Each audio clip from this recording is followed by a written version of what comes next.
윤석열 대통령 부부가 카자흐스탄의 아스타나 드라마 극장에서 한 카자흐스탄 문화 공연에 참석해서 공연을 관람했는데요. 저희가 사진 좀 보겠습니다. 첫 번째 사진 혹시 올려주시면 좋을 것 같은데요. 이 자리에서 윤석열 대통령이 어퍼컷 그리고 또 따봉 뭐 궁금하시죠 여러분 어떻게 했을지 예 그런 내용을 좀 하고 그다음에 또 강아지가 개가 또 등장을 합니다. 조마르트 토카예프 카자흐스탄 대통령이 키우는 강아지를 소개받았다는 것인데요. 이 세 사진 한번 연거푸서 함께 보면서 그 김준우 변호사님 뭐 어떻게 보시는지 한번 보도록 하겠습니다. 사진 준비돼 있나요? 사진 준비되는 대로 올려주시면 좋을 것 같습니다. 일단 이번 해외 순방에서 강아지가 계속 등장합니다. 야. 어떻게 보세요? 그 뭐지? 알라바이? 알라바이. 예. 그 투르크메니스탄. 그렇죠. 투르크. 국견이라는 거잖아요. 네. 사실 저도 나름 얇고 넓게 세상의 지식을 안다고 생각했는데 이거 몰랐어요. 몰랐고 저는 뭐 가시긴 가셔야죠. 네. 중앙아시아 5개국이 뭐 자원 외교 차원에서 좀 중요하다. 이렇게 얘기하는 거에 뭐 크게 토달할 사람이 있을까 싶기는 해요. 예, 근데 지금 다른 사람들은 다 따봉을 안 하는데 우리 윤 대통령과 김건희 여사만 따봉을 하고 있습니다. 다른 분들은 그냥 박수를 치고 있는데 두 분만 따봉을 하고 있다. 지금 다음 사진 보겠습니다. 이 사진인데요. 예, 김건희 여사가 그 강아지와 개에 대한 각별한 애정이 있는 것 같아요. 그래서 윤석열 대통령이 위해서 이제 쳐다보고 있고 이 강아지들을 소개하는 이런 장면입니다. 예.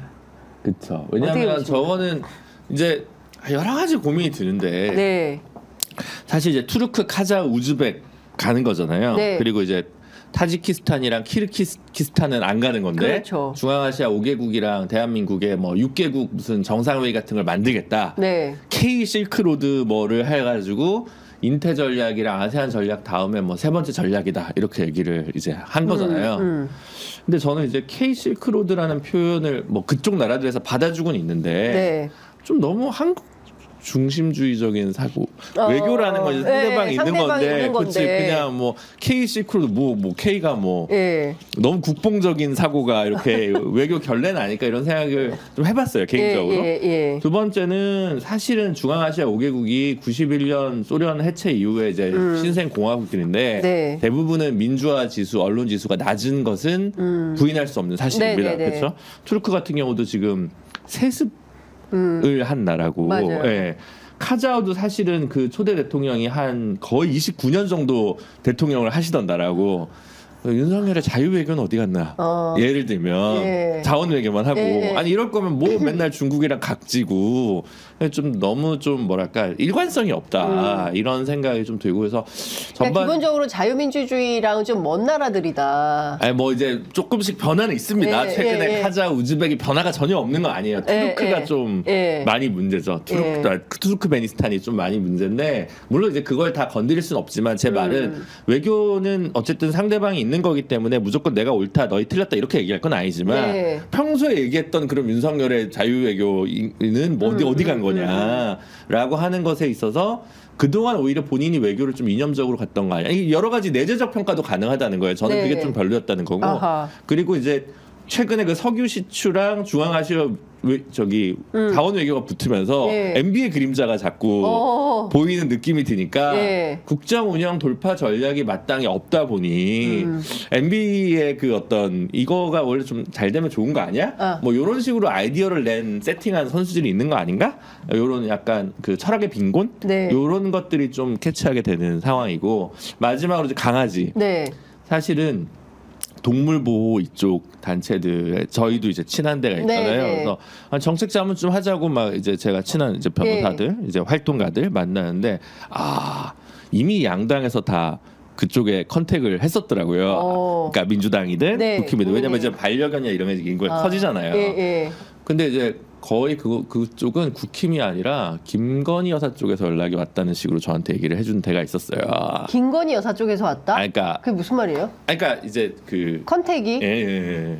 그러니까 자기네가 그러니까 여사가 관심이 많다. 예. 그러니까 여사 관심사안? 그러니까 국힘 쪽에서도 이런 동물권이나 이런 걸 보호하는 인사를 비례나 이런 걸로 하고 싶다. 이거 단독이다. 김준우 변호사님 단독이다.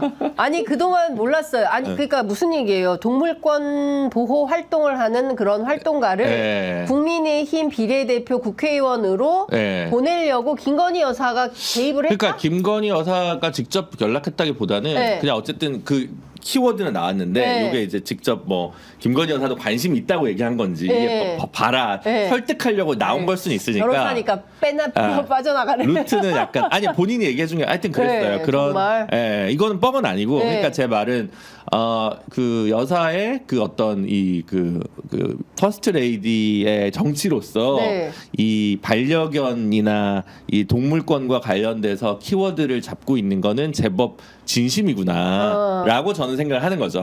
선거 때도 그랬고 지금도 보면 야 우리 포인트 뭐 있어라고 할 때 이거는 계속 기본값으로 두고 있는 거 아니냐라는 생각이 든다는 거예요. 그러면 김건희 여사가 실제로 그 김건희 여사 쪽으로부터 연락이 와서 비례대표 추천을 받을 뻔한 어떤 인사가 동물권 보호 단체에 있다는 거잖아요. 그렇죠. 그러니까 본인이 내가 진짜 추천 받았어라고 한 거예요? 그쪽으로부터 우리 단체가 컨택이 왔어. 우리 단체에게로 컨택이 왔어. 그러면 대통령실에서 온 거잖아요. 김건희 여사 쪽이라는 게 뭐예요?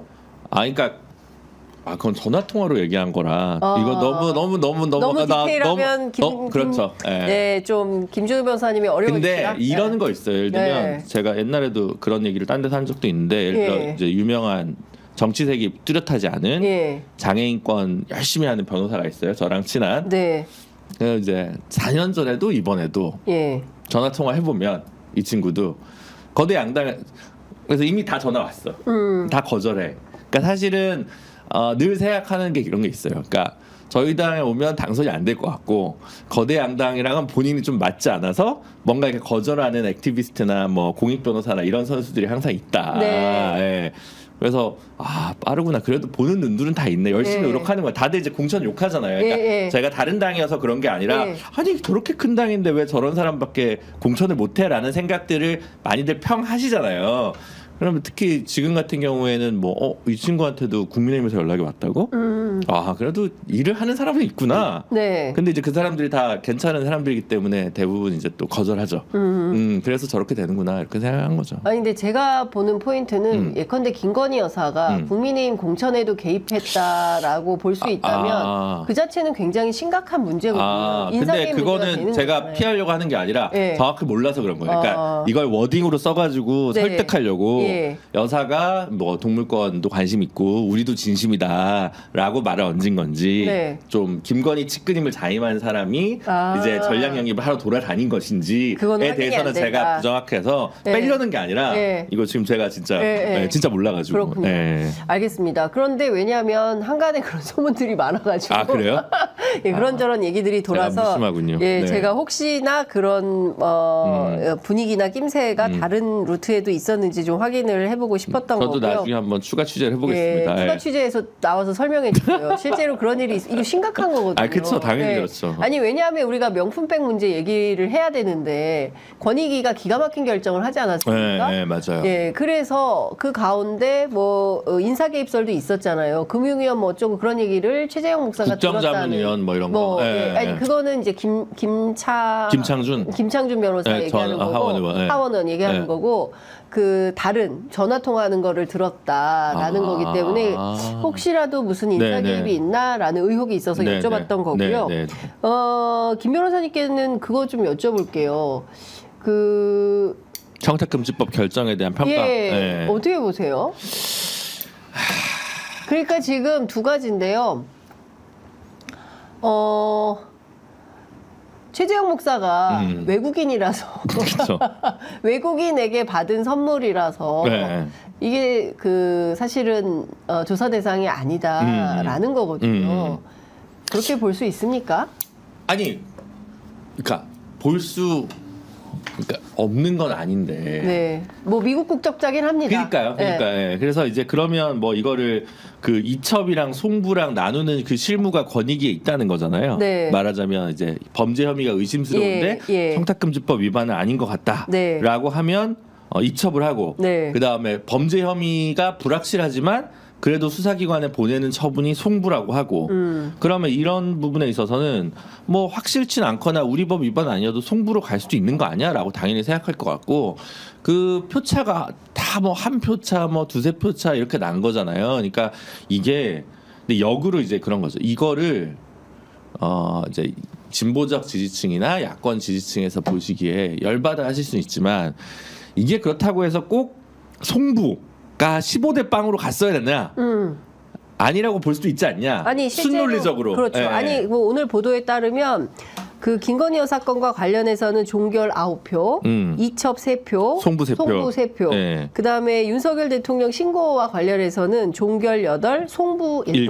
그러니까 팽팽했던 거죠. 그렇죠. 그러니까 팽팽한 게 되게 저는 뭐 이해 간다는 거죠. 근데 이러면 되게 욕 먹는 거야. 왜요? 이 유튜브판에서 이러면 안 돼요. 한쪽으로 딱 포인트를 찍고 어떻게 이럴 수가 있어 이렇게 해야 되는데 저는 그냥 예를 들어 헌재 의견 나와도 그렇잖아요. 어떤 거는 다 9대0 나오는 게 아니잖아요. 내가 옳다고 생각하는 게 내 쪽이 3, 4가 나올 수도 있고 내가 맞는 게 6이 나왔지만 저쪽이 3이 나올 수 있는 그 가능성을 부인까지는 못하니까 제가 이럴 때 막 어떻게 제가 권익위원이면 송부 이렇게 냈겠죠. 근데 종결로 결론이 나올 수도 있죠. 말하자면 그냥 법률가로서는 이제 그런 생각이 드는 거예요. 그러니까 결국 이게 지금 배우자에 대해서 받으면 안 된다. 근데 배우자를 직접적으로 제재하는 그 관련 규정이 좀 미비하고 부재한 거잖아요. 지금 그러니까 그거는 작년에 김의겸 의원님 그 개정안도 내셨을 거예요. 청탁금지법. 그러니까 그런 거를 이제 빨리 통과시키는 게 오히려 지금 예를 들면 원내적 그러니까 국회에서 이제 상임위 막 뭐 먼저 독식했다 뭐 안 했다 뭐 이래가지고 싸우고 있을 때 현안 입법으로 먼저 들고 갈 우선순위 있는 법안을 밀고 나갈 때 이런 법안을 들고 이제 민주당이 더 밀고 나갔을 때 지금 현재 전국을 푸는 데 있어서도 본인들에게 뭔가 포인트가 되지 않을까 이런 생각이 들고 그래서 대통령 이게 사실은 김건희 여사가 명품백을 받았는데 김건희 여사한테 명품백을 준 게 뭐 최재형 목사는 언더커버로서 자기가 잠입 취재를 하려고 준 거였고 뭐 중간에 좀 말씀이 좀 바뀌기는 했습니다만 이게 뇌물인지 선물은 아닌 거잖아요. 그리고 실제로 김건희 여사에게 왜 줬겠습니까? 윤석열 대통령을 보고 준 거잖아요. 뭐 예컨대 여러 가지 이슈들에 대하여 앞서 말씀하신 김창준 상원의원 등으로 그랬을 때 직무 관련성이 없다고 보는 게 맞는 건지 이게 그리고 또 법률적으로 윤석열 대통령의 청탁금지법 위반 사건으로 봐야 되는 것은 아니냐라는 주장 전현희 의원이 하고 있는 건데요. 이 점은 법률가로서 어떻게 보십니까? 어렵다. 네? 어려워요? 어렵다. 왜냐면 제가 이제 그러니까 이거 제가 그래서 방송을 못하는 녀석이라는 거니까요. 왜냐면 제가 이게 변호사 습성이 안 빠지고 정치인이나 방송인 근육이 부족해서 생기는 문제인데. 아니 방송 엄청 오래 했는데. 그래도 끝까지 그게 안 되더라고요. 왜냐면 제가 사건 예를 들어 의뢰인이야. 예를 들면 고발장을 누가 써달라고 찾아왔어. 근데 이제 100% 유죄입니다. 이거는 빼박이에요. 라고 얘기할 수 있냐? 아니면 제가 역으로 윤석열, 김건희 측의 변호인으로 선임이 됐어. 이거 무죄죠라고 얘기할 수 있냐? 둘 다 아니라는 거예요. 말하자면, 그러니까 그거는 조금 더 그 최 목사님 약간 제가 꾸준히 보고 있는데 약간 진술이 약간 애매해가지고 그 구체적인 정황에 따라 저는 처벌 가능성을 배제할 수 없다고 생각하거든요. 오히려 문제는 현재의 권익위의 이 늦은 절차 그리고 검찰의 소극적 자세 속에서 제대로 된 수사가 이루어지거나 제대로 된 검토가 현재 권력기관에서 이루어지겠느냐에 대해서는 저조차 당연히 의문이라는 거예요. 그러니까 이런 부분에서는 뭐 특검이 필요하다라고 하는 것은 100% 동의하는 거죠. 근데 이제 간혹 특검이라 하더라도 이제 좋은 결과가 못 나올 수도 있잖아요. 근데 이건 그럼에도 불구하고 국민적 의혹이 있고 영부인과 관련된 중요한 문제이기 때문에 특검할 충분한 가치가 있다. 네. 이렇게 이제 보는 거죠. 네. 근데 이제 법적으로 봤을 때는 이게 이제 예를 들어 뭐 1심, 2심, 3심 할 때마다 조금씩 이거 조금 애매할 수 있나? 그런 측면이 좀 있어서 네. 그래서 제가 조심스러운 거지. 네. 이게 도덕적으로 정치적으로 비난받고 비판받아야 할 대상이라는 점에 대해서는 명명백백한 부분입니다. 예. 근데 법적인 처벌, 특히 뇌물죄 처벌 가능성과 관련해서 직무 관련성을 사실은 영부인과 대통령이면 되게 넓게 봐야 되는데 네. 그것이 경향인데 이 대가성 있는 그 업무가 약간 조금 약간 좀 약해. 지금 빵순이님이 김 변호사님 항상 어중간하다. 그래서 이런 부르시는 얘기. 분들이 있어요. 왜냐하면 어중간해서 그러니까 저는 장점을 드러내는 거지. 네. 제가 뭐 모르겠다, 알겠다 이렇게 얘기하는 게 아니라. 이런 질문 어떻게 보십니까? 네. 박정민님께서 네. 주신 질문인데요. 직무 관련이 없는데 왜 대통령 기록물로 했을까요? 그건 이상한 일이죠. 네? 말도 안 되는 말도 안 일이죠. 되는 일이에요. 저는 그 변명은 네. 뒤에 만들어낸 거라고 생각을 솔직히 합니다. 네. 예. 오히려 그거를 근데 이제 뒤에 지정했겠죠. 말하자면 예. 왜 안 그러면 허위사실 공표까지 돼버릴 테니까. 네. 그래서 저는 그거는 뭐 말도 안 된다고 생각하거든요. 네. 그런 프로토콜이 있지 않았을 거예요. 보고도 안 그렇군요. 올렸을 거고. 예. 뒤에 수습하려고 날라갔다라고 저는 생각합니다. 그렇군요. 예. 지금 김준일 평론가는 주차장이라고 합니다. 예, 빨리 올라오기를 바라면서 어찌됐든 이게 상당히 큰 논란이 있는 현안입니다. 그렇죠. 그러니까 권익위가 사실은 설립된 것은 만연한 부정부패 문제를 일소하기 위해서 부패방지법을 김대중 정부 때 만들었고 이후에 이것이 이제 변화 발전하는 과정에서 국민권익위원회라는 부패방지위원회가 국민권익위원회로 바뀌고 상당히 역사가 있는 거예요. 그리고 청탁금지법 일명 뭐 김영란법이라고 하는 게 만들어져서 공직사회에 준 상당히 신선한 여파가 있었습니다. 그렇죠. 그러니까 과거에는 우리가 학교 선생님 만나러 갈 때도 뭐 구두 티켓이라도 저희 엄마도 그랬었거든요. 뭐라도 가지고 가야 되는 거 아니야? 그러니까 뒷돈 책에다가 얼마 넣어야 되는 거 아니야? 뭐 그런 케이크 때, 상자에 예. 정말 케이크만 갖고 오면 어떻게 그 안에 봉투를 넣어야지? 막 이제 이런 얘기들이 만연했단 그쵸. 말이에요. 예. 그런 거를 없애야 된다. 그리고 뒷돈 없이 살 수 없는 대한민국 이거 안 된다라고 해서 만들어진 것이 바로 공직사회의 청렴 의무를 강화하는 차원에서 만든 게 바로 이제 청탁금지법인데 그것 때문에 사실 유치원 선생님들, 학교 선생님들 커피 한 잔 못 받았잖아요. 근데 이렇게 되면 어떻게 되는 건가요?